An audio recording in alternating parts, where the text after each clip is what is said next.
Hello friends, welcome to my YouTube channel Dharma's world. Friends, AP DSC అభ్యర్థులు చాలామంది ఇంచుమించు 3 లక్షల 4 లక్షల మంది అభ్యర్థులు మరి టెట్ కోసం ఎదురు చూస్తున్నారు. టెట్ నోటిఫికేషన్ పడద్దని ఎదురు చూశారు, పడలేదు.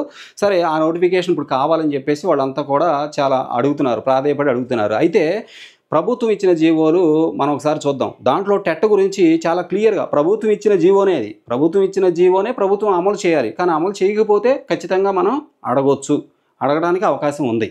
ఏ విధంగానైనా అడగొచ్చు.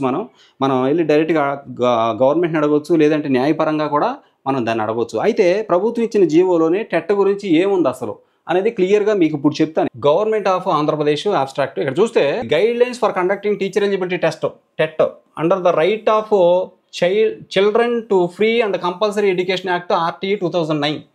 ఆర్టీఈ 2009 ప్రకారం, ఆ చట్టం ప్రకారం దాన్ని అనుసరించి టీచర్ ఎలిజిబిలిటీ టెస్ట్ కండక్ట్ చేయడానికి కొన్ని గైడ్ లైన్స్ అనేది ఇవ్వడం జరిగింది. ఆ గైడ్ లైన్స్ ఇందులో ఉన్నాయి. ఇది జీవో నెంబరు ఎంత అంటే 51. ఇదిగోండి జీవో నెంబరు 51. ఈ జీవో నెంబర్ 51లో టెట్ కండక్ట్ చేయడానికి కావాల్సిన గైడ్ లైన్స్ ఉన్నాయి. అది కూడా ఇదిగోండి, right of children to free and compulsory education RTE act 2009 అనుసరించి ఈ గైడ్ లైన్స్ తీసుకోవడం జరిగింది. ఇందులో ఏముంది? Minimum qualifications for the person to be eligible for appointment as a teacher in classes 1 to 8th class in its notification dated 23 August 2010. The minimum qualifications include a pass in the teacher eligibility test. ఇది కూడా minimum క్వాలిఫికేషనే. Pursuant to the said guidelines, it has been decided to conduct a teacher eligibility test for all persons who aspire to become teacher for classes 1 to 8th class in the schools, government, జిల్లా పరిషత్తు, municipality, aided, unaided ఏదైనా కావచ్చు. In the state of AP every year twice in June, July and another in December or January. ఇక్కడ చూడండి, every year twice అన్నాడు. ప్రతి సంవత్సరం twice, 2 సార్లు. అది కూడా ఎప్పుడో కూడా చెప్పేశాడు. 1 in జూన్ ఆర్ జులై, ఒకటేమో జూన్లో కానీ జూలైలో కానీ పెట్టాలంట. ఇదిగోండి, 1 in June or July and another in December or జనవరి.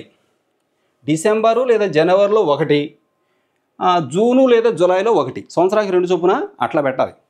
ఒకటేమో జూను లేదా జులైలో పెట్టాలి. మనకు లాస్ట్ జులైలో పెట్టారు. మళ్ళీ ఎప్పుడు ఉండాలి? లాస్ట్ ఇయర్ అంటే 2024 డిసెంబర్లో ఉండాలి, లేదంటే 2025 జనవరిలో ఉండాలి. ఇక్కడ అదే ఇచ్చాడు, డిసెంబర్ ఆర్ జనవరి. 2024 డిసెంబర్లో కానీ 2025 జనవరిలో కానీ ఖచ్చితంగా పెట్టి ఉండాలి. ఇక్కడ కరెక్టే, జూను జులై అన్నారు. అప్పుడేమో ఈ 2024లో జనవరిలో పెట్టాల్సింది ఫిబ్రవరిలో పెట్టారు. అలాగే ఇక్కడికి వచ్చేసరికి జూన్ జులైలో ఏదో ఒక నెలలో పెట్టాలి, జులైలో పెట్టారు. ఓకే, నెక్స్ట్ ఎప్పుడు పెట్టాలంటే లాస్ట్ ఇయరే, అంటే 24 డిసెంబర్లో పెట్టాలి, పెట్టలేదు. లేదంటే 25 జనవరిలో పెట్టాలి, పెట్టలేదు. మళ్ళీ ఇప్పుడు జూన్ వచ్చేస్తుంది, మళ్ళీ జూన్లో ఇంకోటి పెట్టాలి. ఇదిగోండి, జూన్ ఆర్ జులైలో ఒకటి పెట్టాలి. అంటే మళ్ళీ ఈ నెల అయితే మళ్ళీ జూన్లో ఇంకోటి టెట్ పెట్టాలి కదా, టెట్ పెట్టాల్సి ఉందన్నమాట. కానీ మనకి లాస్ట్ ఇయర్ డిసెంబరు, జనవరిలో పెట్టాల్సిందే, ఇంతవరకు పెట్టాల. కాబట్టి ఇక్కడ క్లియర్గా జీవో నెంబర్ 51లోనే క్లియర్ కట్గా మనకి ఇచ్చేసాడు. ఇక్కడ చూడండి, ఈ జీవో ఎంఎస్ నెంబరు 51. దీంట్లో టెట్ గురించి చాలా స్పష్టంగా ఉంది. ఇది కూడా ఒక eligibility test, teacher eligibility test, సంవత్సరానికి 2 సార్లు. ఎవ్రీ ఇయర్ క్లియర్గా ఇక్కడ ఇచ్చాడు. Every year twice, 1 in June or July and another in December or January. చక్కగా క్లియర్గా ఇది గవర్నమెంట్ ఇచ్చినటువంటి జీవో, ఏపీ గవర్నమెంట్ ఇచ్చినటువంటి జీవో నెంబర్ 51 అన్నమాట. దాంట్లో క్లియర్ కట్గా సంవత్సరానికి 2 సార్లు టెట్ పెట్టాలి అని ఉంది. అది కూడా ఒకటి జూను లేదా జులైలో పెట్టాలి ఫస్ట్ సారి, రెండోసారి అదే సంవత్సరం డిసెంబర్లో పెట్టచ్చు, లేదంటే నెక్స్ట్ ఇయర్ జనవరిలో పెట్టచ్చు. ఇట్లాగా చాలా క్లియర్ కట్గా ఇచ్చాడు. కాబట్టి ఫ్రెండ్స్, మీకు అన్నీ ఉన్నాయి, ఈ పాయింట్స్ అన్నీ ఉన్నాయి. మీరు ఏ విధంగానైనా కానీ టెట్ తెచ్చుకోవచ్చు. ప్రభుత్వాన్ని అడగండి, రిక్వెస్ట్ చేయండి. ఇంకా చాలా అంశాలు ఉంటాయి. న్యాయపరంగా చక్కగా మీరు ప్రొసీడ్ అవ్వచ్చు. ఇదేం పెద్ద కష్టమైన పని కాదు.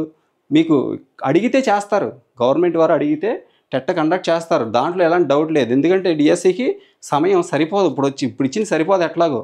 కాబట్టి టెట్ కండక్ట్ చేయడానికి కూడా మీరు అడిగితే చేస్తారు.